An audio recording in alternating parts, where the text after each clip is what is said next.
Hey, thanks for the download today. This is Brandon Laws, your host of Transform Your Workplace.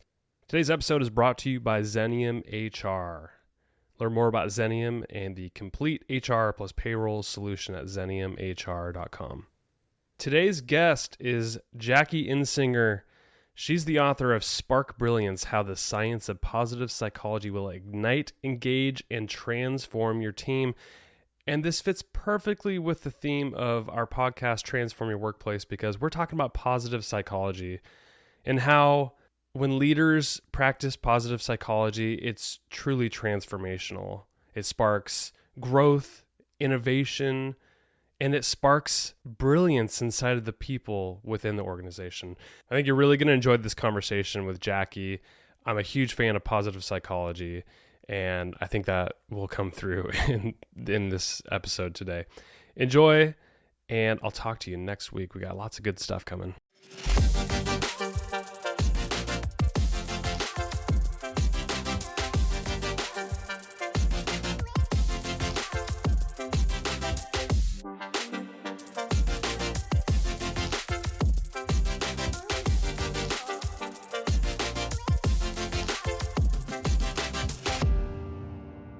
Jackie, it's a pleasure to have you on Transform Your Workplace. Thanks for coming on the show. Thank you for having me, Brandon. We're going to talk about your book today. We're recording on the 21st of March, but your book is released on the 22nd. Congratulations. It's called Spark Brilliance, How the Science of Positive Psychology Will Ignite, Engage, and Transform Your Team. I'm a huge fan of positive psychology, so this is going to be a fun conversation. I'm looking forward to it. I want to start off with a quote from your book. I love pulling out quotes.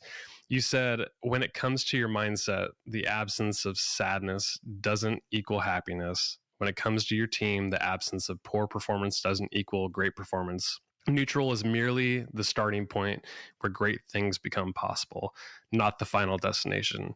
End quote. Is there anything wrong with being stuck in neutral as stated in the quote, or is it a good place to be in a lot of cases? That's a really good question. I think, this has come up a lot lately, especially during the pandemic, where people dipped frequently, almost all of us. Or are they swinging the other side too? It's like it's a constant swinging, it feels like, versus being neutral. Yes. And a lot of us, really sat in the negative numbers for a while, and we're kind of swimming upstream to get to neutral. And neutral was like the end goal. Like, I just want to feel okay. Like, I want a normal, right? Our goal was to get to normal. And, with the quote that you pulled, I love that, because baseline, might be a comfortable place to be. And it might be a goal at some points when we are in the negative number, but it shouldn't be the end goal. In my mind, is we have this endless road of positive numbers where all of this potential lies, that it's okay to be sitting in neutral, but let's recognize, we're at baseline right now, and that's okay. That might be comfortable, but let's find ways to continually take action to move the needle into the positive numbers. You mentioned in the book that there's been a lot of emphasis on the negative part of psychology. I've seen it a lot myself, the cognitive bias, the list goes on, but there's a lot of authors and professors doing a lot of work on the negative part of psychology, whereas you wrote a book on positive psychology, and there's been a lot of great work in this area. Do you believe that we should spend more time on the positive psychology? So my belief is that they both have really important places. And traditional psychology really leans toward, looking into what's wrong and fixing it, right? Healing us and getting back to baseline when we have something that needs to be fixed or healed. What we had neglected is, what about studying what goes right and how to make that even stronger, right? The whole idea of, building what's strong, not just fixing what's wrong. And I think there's a spectrum, and they both have a place. But like you mentioned, cognitive bias, like we default to the negative. That's where we naturally go. So if we even just put equal emphasis on the positive, we're just going to balance it out. We're not going to forget, the bad things. We're not trying to put on rose-colored glasses and pretending they don't exist. We're not going to forget. We're not wired that way. But if we can just kind of even the scales a little bit by trying to emphasize what is right and how do we get there, and how to really identify those things that we can do to get better. I think that's where the emphasis can go. Yeah, it's interesting you said we default to the negative, because I've heard the term lizard brain or whatever. Like, we just default to whatever is core to our being. And there's so much noise out there in this world. The media, it bleeds, it leads, those sort of things, where it's like, we're just so attracted to the wrong that's going on in the world, that I do believe the positive psychology side will balance things out and can help people. Do you believe that as well? I believe that 100%, because we are wired, and I know you read the book, like, to see the bear, right? If we didn't see the bear back in the caveman days, then we could get eaten by the bear. So we're wired to look for the bear. And now we don't need to do that, but that's how our brains work, right? Yep. I mean, I guess it depends where you live. But most of the time, we don't have to be on watch out for the bear. So the idea of opening our minds up and really intentionally deciding, I want to scan for what's good and what's right.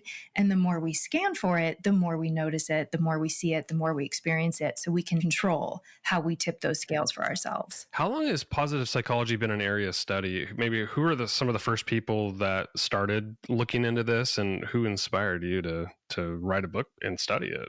Well, it started back in 98. Dr. Martin Seligman, who is the head of the American Psychological Association, he was in charge, and he was charged with kind of looking into new fields of study. And so he was a traditional psychologist and decided he was the person who coined the phrase, let's build what's strong, not just fix what's wrong. And said, what if we also, in addition to start focusing on this part of our psychology and what makes people thrive and communities thrive? So he really started this field. And I think the world needed it. I think people wanted it and were craving things like this, because it feels very like a deep breath, like, oh, it's okay to look for those things. It's okay to want to fulfill our potential and want to get better and want to be happy, and built the whole movement around it. And I think at first people were questioning it as kind of fluffy, like positive thinking, right? Yeah, total woo-woo. Like, oh, well, if I just think positive. And that's really not what it is. It is a science. Yeah. It's based on neuroscience. It's based in research. Positive psychology and positive thinking are not the same thing. And I think that's a really important differentiator. There's nothing wrong with the power of positive thinking. Come on. Nothing wrong with it. And it does play a role, right, in positive psychology, but that in itself Right. doesn't necessarily do the whole thing. So one of the things that I found interesting, and just as you're kind of bringing positive psychology into the workplace, how do we engage people and all that? You were talking about the differences between the golden rule and the platinum rule. Maybe define those two, and why you believe the platinum rule is more of an area of focus in the workplace. Yeah. Well, the golden rule, most people have heard of this one, treat others how we wish to be treated, has been, it's been around forever, right? And I think it works in large societies mainly to teach us what not to do, right? As these basic rules of interaction. But in real relationships, who's to say that, Brandon, you want to be treated the way I want to be treated, and that your needs and desires are the same as mine? Like, really? I can't make that assumption. And so the platinum rule is treat others how they wish to be treated. And to me, that's just the initial mindset shift that needs to happen as a leader, right? As soon as you flip to, oh, my version of support is probably not yours. The way you want feedback is probably different the way I want feedback, right? What lights you up in your work might be different than what lights me up. And just shifting into, I need to understand, you, and honor those differences, and then leverage those strengths to have more effective and meaningful relationships. I believe it just starts with that quick shift into platinum mindset. Yeah, I wish the shift was that easy, though, because I imagine a lot of manager leaders are using the golden rule, not the platinum rule. Mm-hmm. And I mean, any tips for making that mental shift? Is it easy? It's a practice, and all of this is a practice. I think it's simple, but not necessarily easy. But I think when it clicks and you realize and you insert that pause moment and get a practice in place, and you see in the book, I have all those like self-evaluations and next steps with your team. It builds it in a methodical way of asking questions. And if you as a leader ask a certain set of questions to everybody you lead and serve, it becomes easier. So instead of having to remind yourself, platinum rule, instead you've had a conversation around, how do you prefer feedback? What does a win look like to you? What did you love about this project? What was frustrating? And when you start asking those questions, now it sticks because it's a conversation. It's not just a constant reminder. I think what like stuck for me, and especially reading your book and just me as a leader, is like, how would I know how people want to be treated? And if I'm using the golden rule as a default, like, okay, I'm just going to treat them the way I want to be treated, whether it's communication or just whatever it may be. When you start to like have awareness around that, you actually kind of get it, like, oh, actually, and it's a two-way, it's a dialogue I need to have. I need to ask specific questions so that I get good answers about what they want out of work, and to drive engagement. Do you find any like really good questions to ask employees about what they want? Yeah. Yeah. I think they're great questions. And I think just even starting with when you're onboarding them, how would you like to learn this material? How often do you want check-ins with me about it? Do you prefer email or face-to-face? How frequently would you like to have feedback sessions, mutual feedback sessions? From this project, what was the most energizing to you? What was the most frustrating to you? What would help look like to you right now, right? How can we best support you given this specific thing going on, right? So just checking in on these particular questions over time, even, what does a win feel like? Just asking. The more you ask, and I have sets of questions in the book too that are more basic questions based on the topic, but asking, just always think like, just ask the question. We always try to guess. And that's such a silly thing to do, right? Or even to guess about like, oh, well, these employees want a certain way, then everybody else must want it this way too. But we know that people are so unique in their needs. Like one person's outgoing, one person's introverted. Like you just gotta, you should default to everybody's a unique individual. So get them one-on-one and ask them. Right. I'll have conversations with leaders who, go and have hard conversations and they come back, they're like, well, I didn't think that went well. I think that, they interpreted my message wrong and blah, blah. I'm like, well, did you ask? Did you ask how it went? Did you ask how it? Well, no. Well, no. It's really simple once you get in that mindset of like, oh, I can cheat. I could just cheat and ask. I know. Well, it seems so simple. And I think in having a conversation like this and reading your book and reading other books like this, where I'm like, it seems so simple as a leader. Like, why don't I just ask? But there's something that holds people back, whether it's their own work, they're busy, they're afraid to ask, or they would rather just make assumptions. What do you find that they're held back for whatever one reason or another? What is it? I think, again, going back to the platinum rule, I think everybody has different reasons. But, what I see commonly too is sometimes once you've gotten to a very high level of leadership, there's a confidence that comes with that of, I already know what I'm doing, right? I don't need to stop and ask these questions. I get it. I'm a good leader. And you can be a great leader. And you might be a great leader, but you can also become, an exceptional leader. And part of going from great to exceptional or great to extraordinary is really figuring out, how do I fine tune for the individuals on my team? How do I up level them and light those sparks where they're shining brighter, right? Which shifts everything in the company. So I think there's that point too, where a lot of people have gotten to great, and they don't realize maybe there are these other steps you can continue to take to get even better. Since you just mentioned sparks, I was going to ask you about, like, throughout the book, you're talking about little sparks. And we're trying to draw out the brilliance in people. What are these sparks that you're describing in the book? There are these moments where you light something in somebody, right? Whether it's finding that project where their skills meet what energizes them, right? That sweet spot. Whether it's celebrating a win and giving them that dopamine hit, right? That makes them feel so good. Whether it's building that authentic connection with somebody where they feel so seen and valued. And you're creating, and that gets that, oxytocin in their brain. So there's all this neuroscience and all these brain chemical things that are these hits of all these positive things, like we talked about with play and humor. And you get these moments where this momentum starts to build and these sparks start to build. And it becomes like a fireworks show when you get all of these people and they're getting lit up in all of these ways that create this bigger and faster momentum. And happiness happens and fulfillment happens. And that's where you see engagement scores change and retention improve and performance and employee experience surveys, like all of those things. And ultimately bottom line changes. But it's with these pattern of sparks that come out. That's what I've seen. Yeah. At our company, the company I represent, Zenium, we do an annual survey with clients and even our own employees. And we ask them like some of the top drivers for their happiness at work, and time again, it's positive relationships that come up in the top three every year.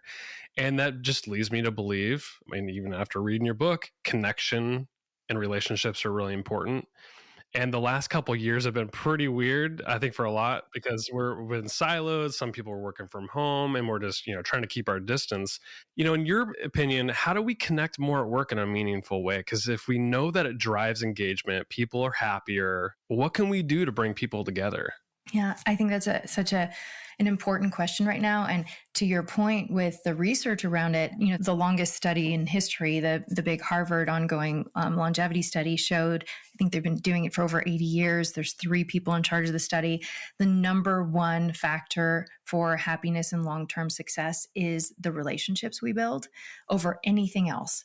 And it just is so more important than what you eat, what diseases you have, like everything. It's incredible to see. And what's interesting, Brandon, I find over COVID is what I call culture theater has kind of had, its bubble burst. So a lot of people, a lot of companies who don't put in the effort and the time to build those authentic connections with their team and put in that time for employee fulfillment, and instead put the Band-Aid layer of, Taco Tuesdays and, beer on tap and, all the different fun games around.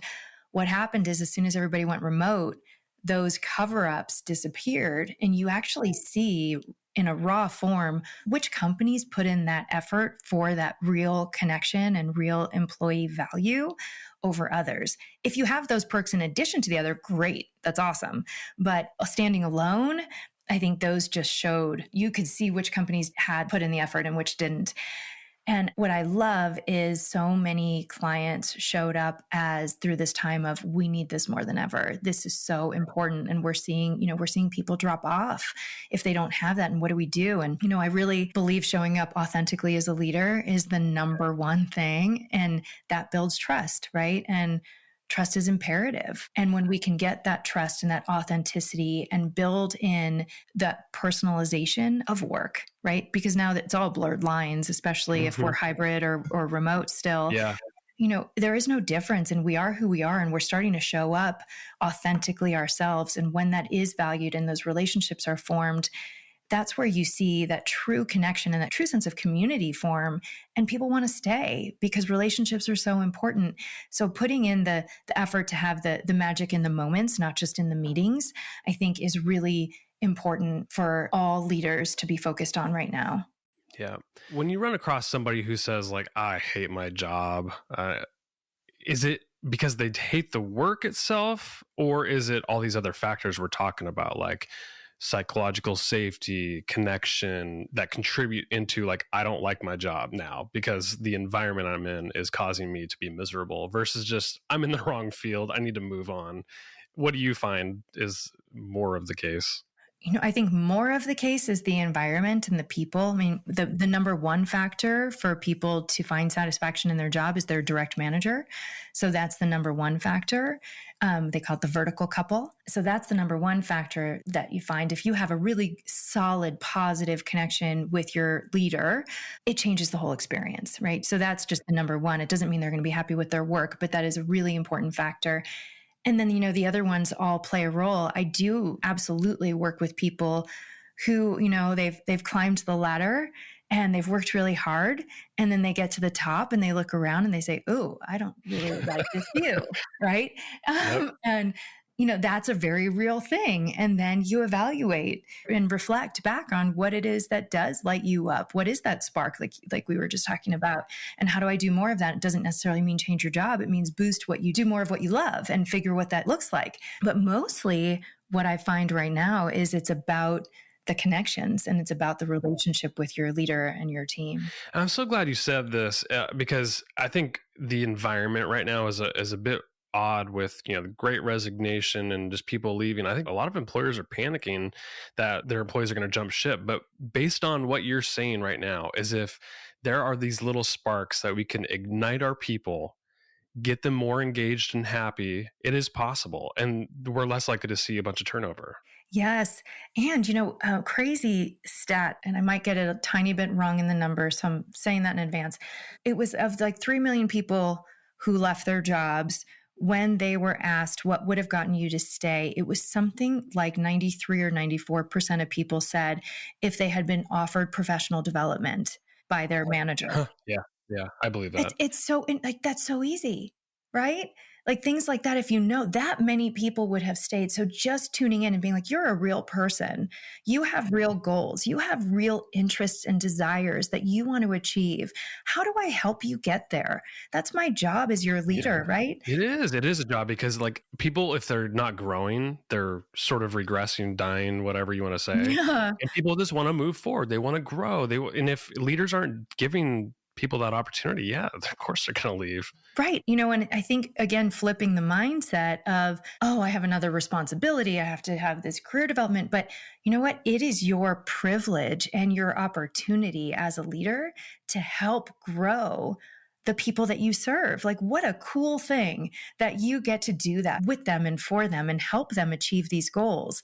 Right. And like you said, the dying inside part, progress is a top indicator of happiness. And when you're stuck, it is so hard to be happy. And when you're not happy, you're not performing, and so all these things become this really vicious cycle, and you can flip it into, a virtuous cycle by asking these questions and help creating this momentum for people by valuing them and really seeing them as unique individuals who have a very important role and you have an important role to help them grow into whoever they want to become there.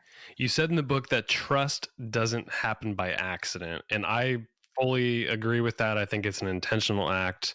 We need psychological safety in the workplace. I think because people want to bring their whole selves to work. And without that underlying trust and safety, people aren't going to show up the way that they probably want to. So what are some ways we can build trust and build that foundation of psychological safety? Yeah, it's a great question. And I don't know about what you're seeing, Brandon, in, your whole network and in your job and in your company, but I see trust becoming such a big, blatant issue that everybody's wanting to address right now. Are you seeing the same thing?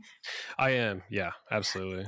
And I think with trust and psychological safety, so much about it is having the ability to take interpersonal risks, being able to speak your mind, say, I don't know, raise your hand, challenge an opinion, admit a mistake without fear of shame or judgment, right? So it's that key part of without fear of shame or judgment. So as a leader, the first thing I think you need to do is set that tone and model that yourself. So being able to say, I don't really know the answer to this question. Does anybody have an idea here? Or here's an example where I messed this up and I was able to fix it here. Or, just being able to model, it's okay to make mistakes. It's okay to say, I don't know, asking other people's opinions. When somebody does make a mistake, talk about like, okay, great. How do we learn from this? And so using it by setting the example of, it's okay. Because if you don't have that psychological safety, I look at it as, not just protecting people and making it a safe environment, but without that, you can't encourage courage, right? And that's where great things happen. So you have to set this foundation of safety so that people can take risks. And that's where innovation happens, where things grow, where big things are able to rocket ship out of something. So I think there's so much good that comes out of it besides the vibe of the psychological safety. But in that space as a leader, being authentic, being transparent, owning it, and setting that tone where mistakes can happen without judgment. You mentioned that a big component to helping people find their spark is celebrating the wins along the way. Why do you find this is important? And then give a few examples of how we could celebrate wins. I think wins are huge. And I think, especially in the past couple of years, what I've seen with a lot of clients is it's harder to find wins sometimes. And, there was a period of time, a solid probably 18 months where wins were really hard to find. And so we had to search far and deep for them. But in general, when you get a win, when you have a win, big or small, whatever it is, when it's named, you get a hit of dopamine. And dopamine, we often think of as, drug addiction, or you get, from, something bad, right? We get this dopamine hit and we want more of it. But dopamine is agnostic. It's not good or bad. It just is. And it responds to something that feels good. And then in anticipation of more of it, you get more dopamine hit just in anticipation of that thing that felt good. And so wins are like dopamine working for you. And so when you get a little spike of dopamine around a win of like, wow, we achieved that, or that was a great job, or we accomplished step 3 of this 10-step project, you get this hit and it makes you feel good. And then you want more of it. And these dopamine hits create this progress loop and it creates momentum. And so as long as something is within reach and you can see the finish line, and then you're getting these bite-sized wins along the way and these bite-sized hits, it really becomes this momentum. It's like a really good tumbleweed that you can picture. Right. It just builds. And then when you have collective wins as a team, you're building that momentum together. And, there's nothing better than a team feeling that momentum shift towards wins at once. My only argument with that, because I fully agree with it. I think we need that hit of dopamine. We need to celebrate the wins. We're going to feel happier and more connected as a group. But with dopamine, and I think with any of these little moments where, maybe you get a ding on your phone and there's a hit of dopamine, or we celebrate wins on a regular basis. And then at some point we're sort of numb to it, or you need to elevate the wins or the celebrations in order to get a bigger hit every time. Do you know what I mean by that? That's the only thing that I would say against it, where if you need to keep celebrating more and more and more, when is it ever enough? Well, my counter on that one would be not disingenuous wins, not like, hey, Brandon, thanks for sitting up straight at your desk today. And thanks for turning in that thing you had to do. Yeah. Like, not for the sake of doing it, for the sake of saying it, where then it becomes numbing and it's just like unimportant. Right. But we're always trying to make progress towards something. So when you take something that might be a 6-month project where you're not going to reap the reward for 6 months when you finish it, and there's probably going to be setbacks, there's probably going to be times where you're waiting for somebody else or something goes wrong, and then it just feels deflating. But if you say, okay, at the end of this week, we actually achieved 2 key things toward this end goal that's 6 months down the road, and that was awesome, right? So let's celebrate those 2 pieces of this bigger thing. So you're taking something very real and breaking it down into bite-sized pieces that matter toward the bigger goal and celebrating those along the way. Instead of saying, I want to lose 50 pounds, and you're only going to celebrate when you get to 50 pounds. Every 5 pounds is a win for me. And I'm going to celebrate it every 5 pounds. And it doesn't mean you do some big, go on a vacation. It could mean like, I'm going to just, call a friend and be really happy, or I'm just going to, watch my favorite movie tonight and indulge, like whatever it is. But somehow breaking it down into something you can celebrate along the way, instead of being like, I'm never going to make it to 50 pounds because this process sucks. That's a good point. Right? It feels too overwhelming. Like, oh, I'll never get there. What I also like about it too, in celebrating this, the milestones is what I'd say is team alignment. So if you're all sort of like rowing in the right direction and that you're hitting these milestones and you're celebrating them, and you're like, hey, we're on to something. Let's keep going. Yeah. Right. And alignment is key. There's a whole chapter on that. I find that so much of what ends up going wrong, where people don't meet expectations, is because they're not aligned on them. And again, if you're not clarifying, if you're not asking questions, if you're not, giving context, then somebody might think that they're doing an exceptional job and then find out they didn't, right? Because it didn't meet your expectations of an exceptional job. So the idea of making sure that everybody's aligned to what are we really trying to go for here? What are the expectations? What does that look like? What are all the priorities? How do we each play a role in this? What are questions we have? How do we continue to reevaluate and course correct as we need to? But like you said, when you're rowing in the same direction, and everybody is, because they understand it and they understand exactly what that looks like and feels like for the end, and the in between, that's where, again, the magic happens. You suggested that play at work, it has health benefits. It makes people happy. It brings people together. What types of play do you recommend that people could bring to work? Like if leaders are trying to inject play, laughter, humor, whatever it may be, or activities, what sort of things really ignite the group? I think what we learn is, kids laugh so much more than adults. And as we get like chasing bubbles, I'm like, why are you so happy chasing bubbles? I wish I liked anything as much as bubbles. I know, wouldn't that be awesome? And that's the thing, is like lightening things up. And there's a huge release of hormones that happen when we laugh, or even in the anticipation of laughter. Like all the bonding chemicals, all the feel good chemicals, all of these things come up for us when we laugh. And our cortisol, which is our stress hormone, goes down when we laugh. So to create this environment where we learn, where we form these great connections, where we just establish trust, right? Where we feel good and are happy, humor and levity automatically create that as an outcome. So it's such a simple and fun way to create all of these things that we want in the workplace. So bringing that side of yourself as a leader and knowing like, hey, it's okay. Everything doesn't have to be serious. Of course, we have serious work to do, or, there are times where, of course, you have to be serious, but to just insert the times where it is appropriate to be light, to be fun, to make sure that there is time for some form of play, whether it doesn't have to be a traditional team building activity, but I have a client, they do cornhole and beer in the parking lot, and they just, go outside. They're like, hey guys, we need a break. We've had a hard week. Let's just go outside. It doesn't have to be expensive, but just inserting that. Some clients, they'll go to a comedy club or they'll have like a meme thing that goes around that they're going back and forth about something funny, but just somehow inserting that lightness as the leader, that's acceptable and it's actually encouraged. I want to give listeners a little nugget because it just I don't think I've ever talked about this on the podcast before, but back when we were all in the office, we have about 90 employees and we do all team meetings on a regular basis. And one of the things that we're always trying to find activities, and I'm on our culture committee, and we're always trying to find activities we could do just to break down barriers, have fun, get people laughing, whatever. And I found this activity called a rock, paper, scissors tournament. It's so silly, but it was so fun and it's easy. So what people did was they'd find a partner and they do best, or I think they do best of three, or just, it could have been just one round, but they do rock, paper, scissors, shoot. The winner moves on, finds another person. Meanwhile, the person that you just beat, they follow you along, cheering you on. So at the very end, you have a one-on-one and you have half the room behind one person and half the room behind the noise, the laughter. I've never seen it like that chaotic. Gosh. And it was so fun. It was so easy. There's no planning required.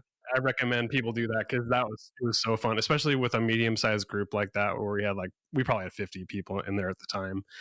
But wow. Did you come up with that? No, I think I just Googled it and found it and I was like, this seems like it'd be easy. And so we've done it several times since because it was so easy and fun. That's a great idea. I hope a lot of people hear that one because that shows you how simple it is. And that just engages people. And I'm sure everybody was smiling. Everybody was laughing. Oh, yeah. Your moods were raised, right? And that's contagious. Yeah, I loved it. One more thing I want to touch on, and then I'll let you go because we've been kind of long. Gratitude and appreciation. These are huge to positive psychology, to an engaged workforce. How do you recommend we practice this regularly? And is it an independent practice? Is it a group practice? Could it be both? I'd love to hear what you have to say about it. Yeah, it could be both. Independently, there's so much research around gratitude. It is no longer a soft science. It's a hard science. They study it so much with MRI. It's no longer woo-woo. No longer woo-woo with all the stuff. We keep moving things out of the woo-woo bucket. That's very good. Like mindfulness and meditation, all that stuff is out of the woo-woo category. Yes. When they can do MRI studies and show that things change your brain, I think it's no longer in the woo-woo category. And gratitude changes your brain. It's the quickest way to change your brain. And so when you're able to practice gratitude, so many studies show 2 minutes or less in 21 days can change your brain, 2 minutes a day. And so the simplest way is every day saying 3 things you're grateful for. And if you do that for 21 days, it is shown to change your brain. So we either are, there are 3 ways we're kind of wired. One is default negative, where we scan the world for, what's wrong. Default neutral is kind of, we just see it as it is. Default positive, we scan for what's good. And so you're able to shift one whole notch in 21 days just by 3 things a day that you're grateful for. And kind of the rules around it is not just say the same thing every day. Like I have food, I have a house, I have a family, but more really, what are you thinking about from today? What can you pull out from today? And through that practice, you start scanning for new things every day and you start noticing more things every day, which is what ultimately changes your brain. So I have teams that do, like we call them gratitexts, where it might be a team that has a text thread, and every day, every person adds 3 things they were grateful for that day. Wow. And it becomes this 21-day challenge. Oh, good. And it's this 21-day challenge for these different teams to do. And you will see so many things happen. One is the gratitude part changes your brain. Two is the type of connection you form. Somebody might share something personal, right? Like, I'm really thrilled that my son was invited to a birthday party. It's like, oh, wow, that's interesting. Something's going on with you, or there's this empathy, new connection, right? And when people share these things, and it doesn't have to be deep, it doesn't have to be super vulnerable, but you can, and it's just this idea of doing this collectively for 21 days. I love that task. And one more thing that I have teams that do is they have a gratitude wall. And we can do this virtually as well. It started in person where you'd have a wall with these little magnets, like these little whiteboard magnets. And through the week, people would just write on the magnets things they were grateful for throughout the week. And it was just a wall. So everybody would pass by and see these different things. And at the end of the week, they would go through it together as a team and see all these different things they were grateful for. And so that was great. And you can move that to a virtual kind of wind wall, like a whiteboard wall. Can I put you on the spot? We're going to both do 3 things we're grateful for to end this podcast. Okay. What are 3 things you're grateful for? Okay. Well, first is that I'm okay on the spot. That's good. I like that. First is that my book's coming out tomorrow. I'm so grateful for that. 2 is I'm really grateful that you read my book so carefully that you were able to ask me such awesome questions. So I'm really grateful for that. And 3 is I am really grateful that I have a really supportive extended family. I love that. Okay, here's what I'm thankful for. My wife's a saint. She took my kids to her sister's house for a few days during spring break just to give them something to do. So I have a house that's quiet and I needed it. So that's one thing. 2, I've been having a lot of pain in my back and I had an MRI last week and I found out today it's just a slight slip disc, but nothing scary. So that's 2. And 3, I love having conversations like this. It gives me so much energy to finish the day and I'm thankful for you. Oh, I'm thankful for you. That's my 4th. I'm really grateful for you. That's good. Love it. Love it. Well, what did I miss? Anything you want to end with? A lasting word or point people to the book? Whatever you want to do. Okay, so one more thing that I just think is a really easy thing to remember for a leader is it begins with you. And if we bring everything together, it begins with you and you choose how you show up. And you have the power to choose to spark brilliance in people around you just by taking that pause and deciding how you want to show up. And it is our privilege as leaders to be able to do that for ourselves and for others. So that's just ending with it begins with you. And in terms of my book, yes, by the time anybody hears this, it'll be available on Amazon, Spark Brilliance. I would love to hear what people think. I would love to hear anybody who reads it to let me know if they like it, what stood out, what didn't. And I'm just grateful for any support and any feedback. And you're on social media. I think you're on like Instagram, LinkedIn, yep, Twitter. All those places. Yep, Jackie. Go connect with Jackie. Yes, connect with me. My guest today has been Jackie Insinger. Thanks for being part of the podcast. Such a fun discussion. Appreciate you. Oh, I think that was awesome. Thank you so much, Brandon, for having me.